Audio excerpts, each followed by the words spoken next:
this is Alan with Alan's Firearms and Guns Plus More.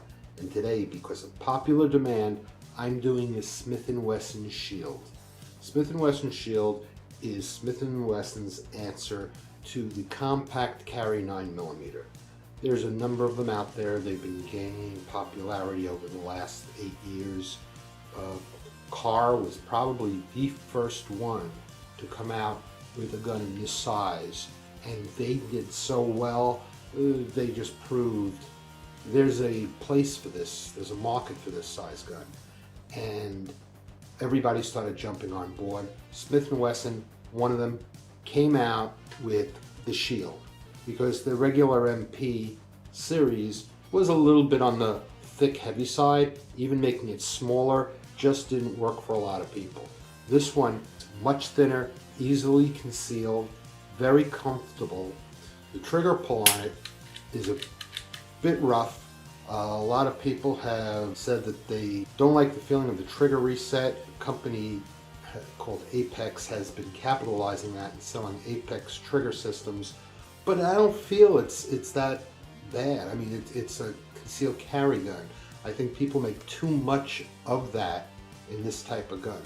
Pull the trigger, it goes bang. You let it go, you pull it again, it goes bang again. I think that's the key.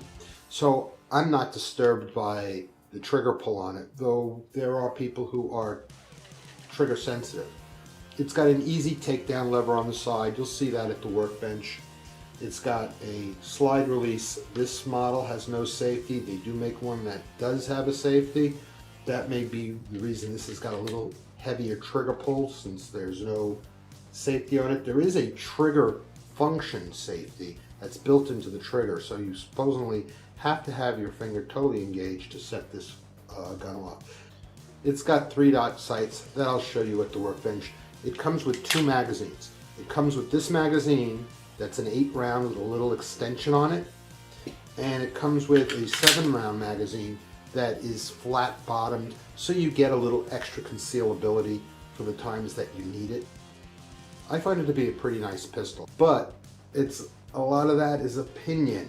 So without any further ado, let's take it to the workbench, field strip it, clean it, and reassemble it.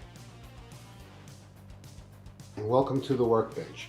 Here we are with the Smith & Wesson M&P SHIELD, which is the baby of the M&P 9mm. Scallop serrations on the rear of the slide, on each side of course, to make it easy to grip. It gives you a pretty nice grip. We'll check to make sure the gun is safe at this point. It is. I look down the chamber, remove the empty magazine. Comes with 2 magazines, a 7-round and an 8-round. You can see it gives you a little extra for your pinky extension, which is nice. Let's put those aside for now.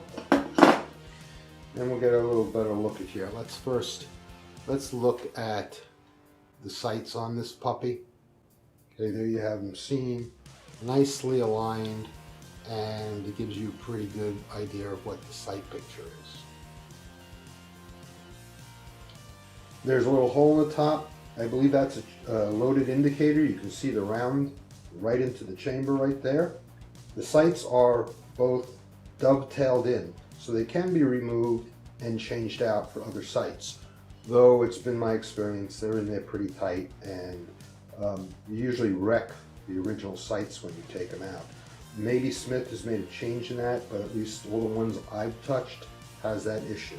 It has the magazine release on the grip, slide release right here, or your slide lock, however you want to look at it, and this is your takedown lever.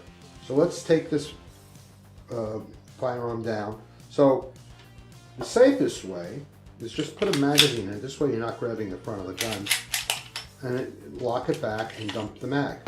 That's also easier if you're weak-handed. This has a pretty hefty spring, so I didn't even bother trying to pull it back and play with my thumb on this side. But now we have it in the proper position. There's a crescent moon cut out right there. You pull this down, and when you release the slide, and you got to hold it, pull the trigger, and it slides right off. So that's another reason why you need to check the firearm and make sure it's empty, because you do have to pull the trigger in order to release that slide. our polymer frame here. You can see it's the typical 4 little nodes for slide travel, so we're going to have to make sure those are good and clean and properly lubricated. To remove the spring, just push it forward and it will come right out. Note the orientation. The small spring with the flat end is going to be facing the rear of the slide. We pick up the barrel, slide it forward a little bit, and then it will come right out. And that's all there is to field stripping this firearm. In order to clean it, we just hit it with a little cleaner. Now this is strike hold. You can see my full video on it. I'm not going to explain it to you on this, it takes too long, but this is what they call a one process cleaner. You don't need to lube it after you're done cleaning it. But for this video, I will show you how to lube it, so you have no fear. Okay, so we're just going to take, I'm using a wooden stick, which I like these wooden sticks because they get into all the small crevices.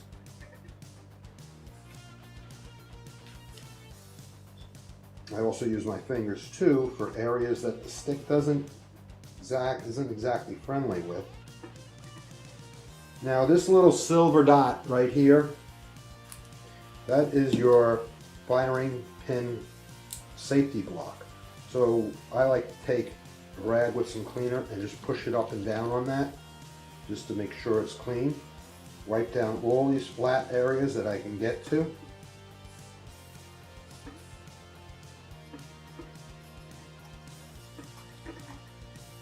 Okay, I'm going to go in the front of the hole.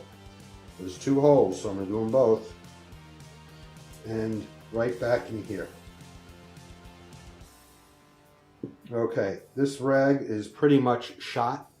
Now, one of the places I always tell you guys to make sure you clean well is this battery. So first I'm going to put the cloth on the stick and I'm going to go up and down in the battery. The battery is this back part right here of the slide. That's where your firing pin sticks out of. Okay, then I'm going to take the cloth, which got pretty good amount of dirt off of there. I'm going to put it through the slide and go back and forth underneath the extractor. You want to make sure that there is no dirt or debris behind that extractor. And that is because if too much debris gets underneath there, you're going to have an extraction failure, and then you're going to end up with a jam. Now, this is very important. You want to get the slots or the grooves on each side of the slide clean. So run your stick up and down them 2 or 3 times. If you've been shooting the gun, you're going to want to do it until the stick comes out clean. Okay, and you can see it picked up a decent amount of dirt there. Now you do not want to put oil or anything down in your firing pin area. If it gets to the point where you need that cleaned and you're not comfortable with taking this apart, and most people aren't, bring it to a gun shop and let them do it for you. Next, we're going to take our frame, put some cleaner on. I'm going to actually use this stick to get underneath in the groove back here, and the groove up here, so I can get underneath the flat. Now, if you can see I'm having a little trouble getting this underneath there, the tolerances are pretty tight, so I'm just going to switch to a little different tool. And you just want to make sure that's clean underneath there. Okay, wipe down all the metal parts.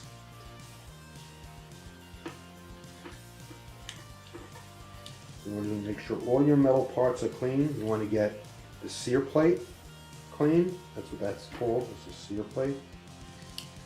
You want to get your trigger assembly arm clean, and make sure you clean off your ejector. This is also, if this is a gun that you've been using, it's a good time to check that ejector. That's that little hook that sticks up. and make sure it's not chipped or damaged in any way, because if it is, you're going to want to replace that. You may have to go to a gun shop to have that done. It's a bit, it's not that difficult, but it's not the easiest thing in the world to do if you don't know what you're doing. These guns go back fairly simply, but they have to be done a certain way. And if you don't know what the way is, you can end up in a little trouble. Nothing that can't be fixed by someone qualified. The barrel, we're going to take that, clean it.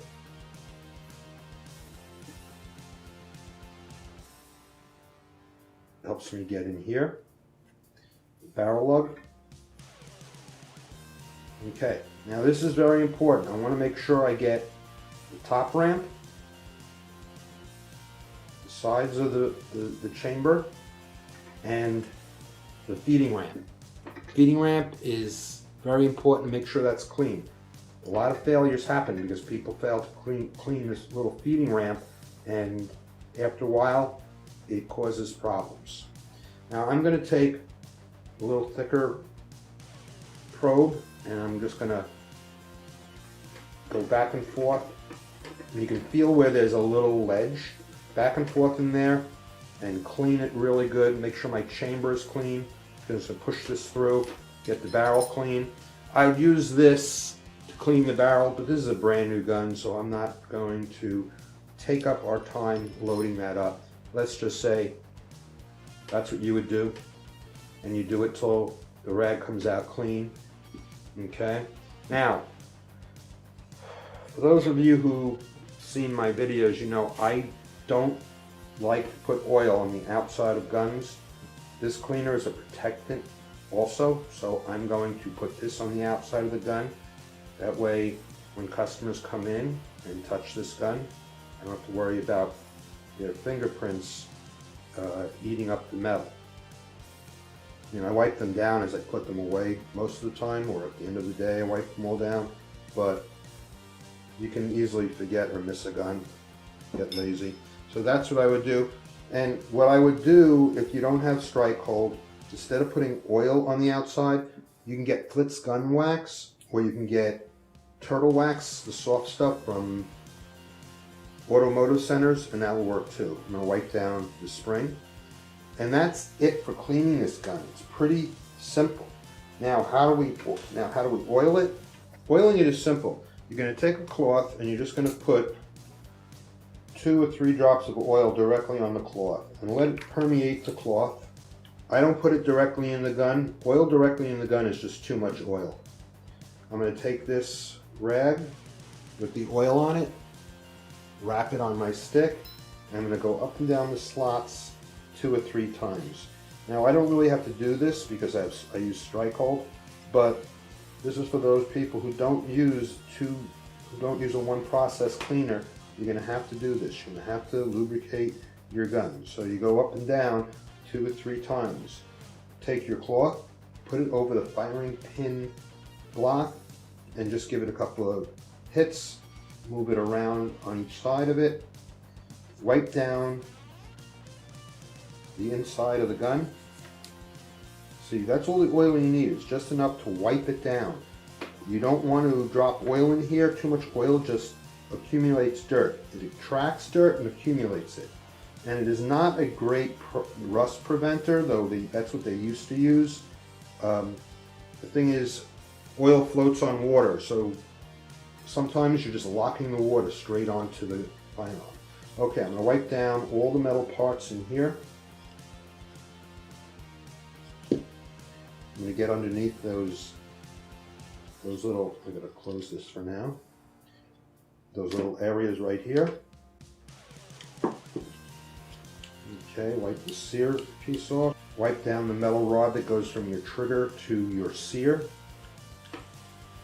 Wipe down your ejector and all the metal parts. Now if you really want to put a little oil directly on the gun anywhere, the only places you should put it is a drop down by the sear plate, just a drop, and if you tilt it forward, a drop right underneath, a drop right where you can see the trigger spoon, just one drop. Then you could take a cloth and wipe up any excess that's laying around. Your spring, wipe that down with some oil. You can wipe down your barrel assembly and push it through your barrel and give the inside of your barrel a coating of oil. That does not help it shoot better, but since you need something to protect the inside of the barrel, that will help it a little bit against the elements. Okay, so we are done, and all we need to do is put this puppy back together again. And how do we do that? It's simple. We lay our slide down, we pick up our barrel with the lug hook up, start it through the front of the gun, drop it, push it back, spring. The little spring and the big flat part face the back of the slide. The button front goes right into that little hole. You can use your fingers to hold the slide still and your thumb to push it in and down. It only has to be moved a fraction. You won't even feel the spring compress, but it's enough to slide it right down into there. You're going to make sure that your takedown lever is down. You're going to match up your slide rails with your slide slots. Pull it back.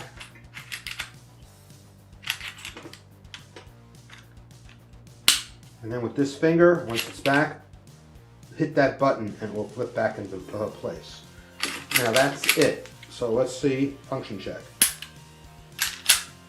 Yes, this has a pretty hefty spring to it, so I'm sure it eats up a lot of recoil. Okay, slide stop works, fires, and magazine release works. Function check is done. Well, I hope you enjoyed this little video on the Smith & Wesson Shield. I hope you come back to see more. Please like and subscribe, and until next time. Thank you for joining me on the Smith & Wesson M&P Shield. I hope you liked the video. If you did, please like it by hitting that little button and subscribe to my channel.